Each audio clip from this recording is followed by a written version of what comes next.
Buenas tardes y de nuevo bienvenidos al Centro de Medios de ENCOT aquí en Viena, donde estamos con Dionisio Núñez ya 2 días después de... Perdón, ga even opnieuw beginnen. Ik moet even mijn introductie goed hebben. Gaan we opnieuw? Bienvenidos amigos, estamos en el Centro de Prensa de ENCOT aquí en Viena. 2 días han pasado, hemos estado en la reunión de la Comisión de Estupefacientes y Dionisio Núñez de Bolivia, tú has estado también, has visto la declaración ministerial. ¿Cuál es tu conclusión ahí inicial de esta reunión? ¿Qué ha traído, qué te ha sorprendido de esta reunión? Bueno, como sorpresa, un poco evaluando tal vez así a modo general y en una primera impresión que digamos se desprende de esta declaración es lo mismo, diríamos, de nada, o sea, lo mismo casi de siempre. Ya hay repercusiones de que alguna gente o algunas organizaciones que pensaban que se iba a reflejar las voces de cambio o las acciones de cambio en materia de políticas antidrogas que se estaban dando en algunas regiones del mundo, iban a ser reflejadas en este documento, lo que no se ve claramente reflejada. ¿Te refieres sobre todo a los cambios en Latinoamérica? Fundamentalmente en Latinoamérica, pero también en Europa. O sea, yo percibo alguna información de Europa que en varios países, por ejemplo, se está planteando, digamos, hay movimientos de legalización del uso medicinal, de un enfoque mucho más distinto a las políticas que hasta ahora han estado rigiendo. Entonces no solo es Latinoamérica, obviamente en Latinoamérica ya las experiencias como lo de Uruguay, lo de Washington y Colorado en los Estados Unidos, lo de Bolivia en el tema de la hoja de coca, obviamente que no se refleja. Entonces es una impresión, ¿no?, de que, como alguna gente dice, es un documento para no molestar a nadie ni para contentar tampoco a alguien, ¿no? Entonces estamos en eso, documentos que ya más o menos se acostumbra, ¿no?, que emiten ese tipo, digamos, de foros internacionales, un poco cerrando el ojo a los cambios que se están dando en varias regiones del mundo. Ahora estabas de representante de la sociedad civil. Tú también has estado como representante del gobierno algún tiempo. ¿En qué se basa esto de que es tan difícil de reflejar estas opiniones nuevas, estos cambios nuevos en este tipo de documentos? ¿Nos puedes aclarar un poco sobre cómo es esta magia detrás de este lenguaje? A ver, la primera vez que yo vine aquí a Naciones Unidas, a Viena, fue en calidad de representante también de la sociedad civil. O sea, yo llegué el 2008 al foro Más Allá del 2008, Beyond 2008, donde, entre comillas, la sociedad civil debía evaluar o dar su punto de vista sobre las políticas antidroga, ¿no? Eso fue el 2008. Después, ¿no?, vine ya acompañando a la delegación oficial, ¿no?, de Bolivia, cuando Evo Morales asumió, ¿no?, la presidencia, ¿no?, del Estado. Vinimos 2 viceministros, el viceministro de Coca y Desarrollo Integral y el viceministro de Defensa Social de ese entonces. Yo les acompañé ahí. Entonces fuimos, creo que los 2 o los 3 primeros productores de la hoja de coca en sentarnos en esas sillas de las Naciones Unidas.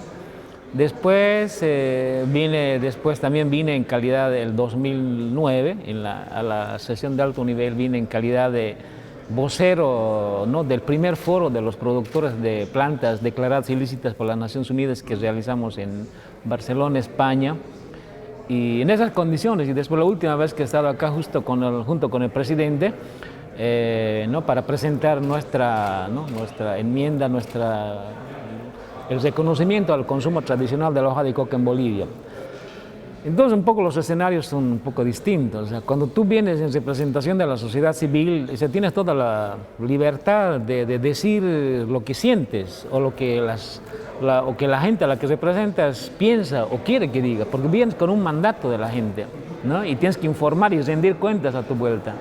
Pero tú, cuando vienes en representación de un Estado, O sea, tienes mucho cuidado en decir las cosas porque el Estado tiene una política, ¿no?, de relaciones internacionales, tiene unas posiciones fijadas, tiene que cuidar intereses, ¿no?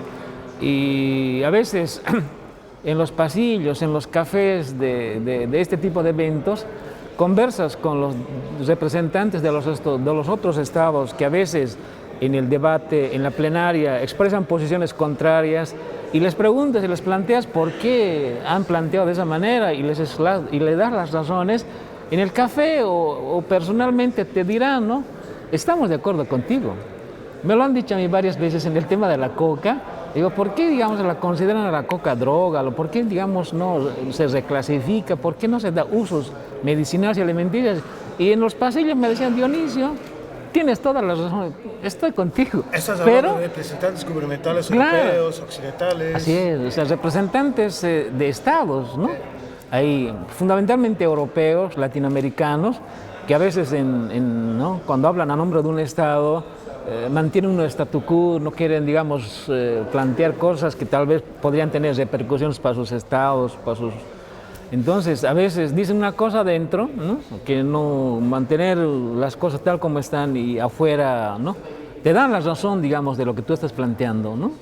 Entonces, en el caso mío, más o menos pasó lo mismo, porque, digamos, nosotros tal vez personalmente hubiésemos querido decir muchas cosas, pero a veces no eres la cabeza de la delegación, o tienes un libreto, ¿no?, de lo que tienes que decir, entonces hay una serie de intereses que como Estado, ¿no?, se dicen, o que como sociedad civil lo puedes decir.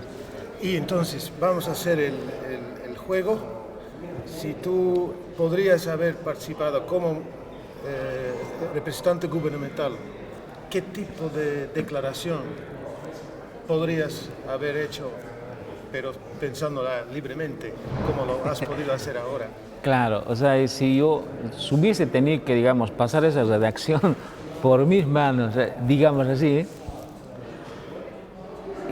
hubiésemos hecho la evaluación de que estas políticas de control de las drogas, o sea, estas convenciones que se han adoptado allá por los años 61 adelante, a fin de que el mundo no tenga, digamos, acceso a las drogas, así entre comillas, con este tipo de políticas que se han implementado, yo reiteraría, ¿no?, ese fracaso que muchas voces lo han dicho. O sea, no solamente la izquierda lo ha dicho, ni la derecha lo ha dicho. Al margen de las posiciones ideológicas, personalidades de la izquierda o personalidades de la derecha han afirmado que de la forma como se está combatiendo, así entre comillas también, a las drogas, es un fracaso. O sea, no hay resultados positivos. O sea, hay más producción, hay más tránsito y hay más consumidores. Entonces, no se puede seguir sobre lo mismo. O sea, que tienes que ver, digamos, cambiar esto, adecuarte a la realidad actual, escuchar esas voces, ver esas experiencias, apoyar las experiencias que se están dando, digamos, en varias regiones del mundo. Pero, Dionisio, sí, imagínate que ahora hubieras pasado como representante gubernamental y hubieras dicho eso como representante oficial de Bolivia, como un llamado a tus colegas gobiernos de dejamos las máscaras, hablamos desde el corazón. ¿Qué hubiera pasado, crees? ¿Cómo hubiera sido pero la reacción? claro, en este caso un poco ya no va a ser, digamos, solamente la voz de Bolivia, como que lo dijo, o sea, nuestro representante tal vez, digamos, no con la nitidez y no como, ¿no?, lo dijo otros países de la región de los Andes. La delegación boliviana ha manifestado que efectivamente, ¿no?, hay que ir por los caminos del cambio, ¿no?, como el conseguido con el tema de la coca, el uso, digamos, el respeto al uso ancestral de la hoja de coca.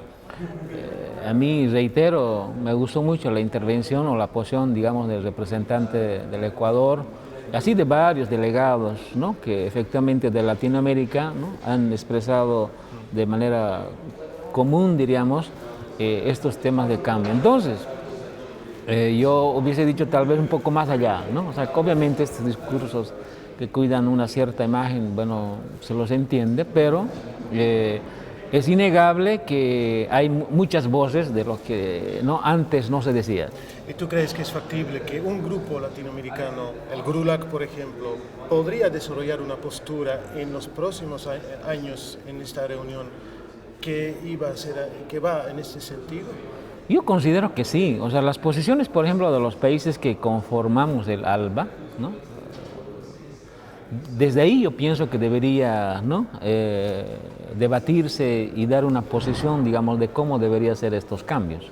Y un poco más provocativo para que los claro, otros gobiernos ¿para qué? europeos... A partir, digamos, del ALBA, porque donde hay una cierta afinidad, por ejemplo, sobre el tema de la coca en la región de los Andes, debería haber afinidad también, digamos, de cómo deberíamos encarar en el futuro las políticas de lucha contra el narcotráfico en esa zona que en muchos casos antes, ¿no? Y hasta ahora sigue siendo implementada como una política, digamos, como una geopolítica de dominio de esa región, ¿no? Y la posición, digamos, a partir del ALBA o del Grupo Andino debería reflejarse en el grupo grande, que es el GRULAC, el Grupo Latinoamericano y del Caribe, y a partir de eso, inclusive, en el Grupo G77 más China, para tener mayor influencia, ¿no? En estas esferas de decisión internacional.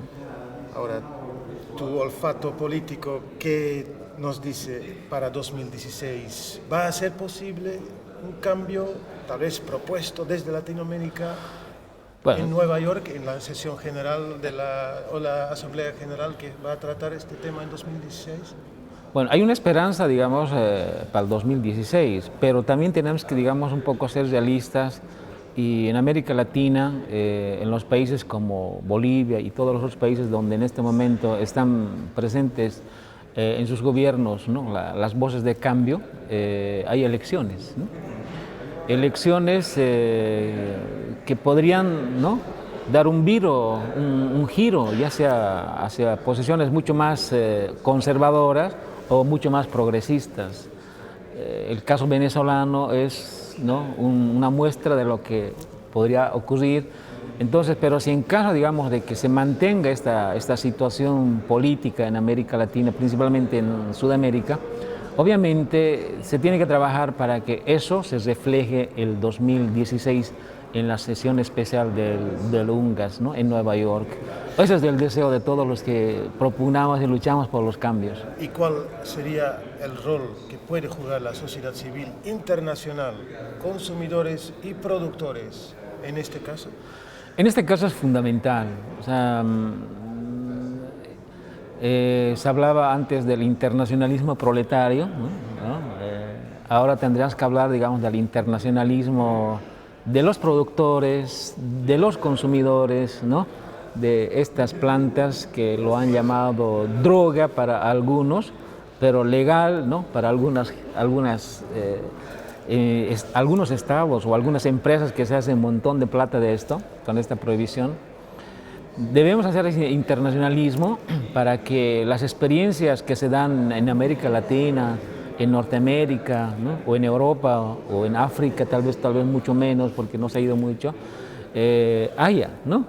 Mayor relacionamiento, mayor coordinación y más acción conjunta, ¿no? Y esas acciones deberían partir, digamos, a partir de nuestros estados, influir en nuestros estados, para que nuestros estados o los representantes de nuestros estados que vienen de este tipo de foros internacionales expresen también estas voces, aunque sean minoritarias, pero tenemos la necesidad de que estas voces, digamos, se oigan en estas esferas.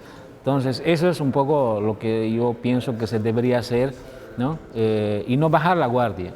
Bueno, última pregunta. Estamos ante alguien que ha sido parte de un movimiento muy exitoso. Los productores de la hoja de coca en su lucha han llegado al poder estatal.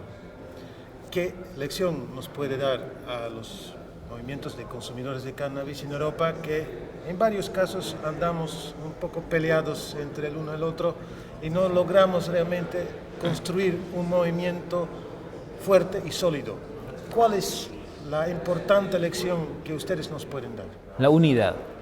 Entre comillas, la unidad, entre mayúsculas la unidad, ¿no? Porque no conozco personalmente muchísimo, ¿no? De lo que son o las personas, los agricultores, los consumidores del cannabis.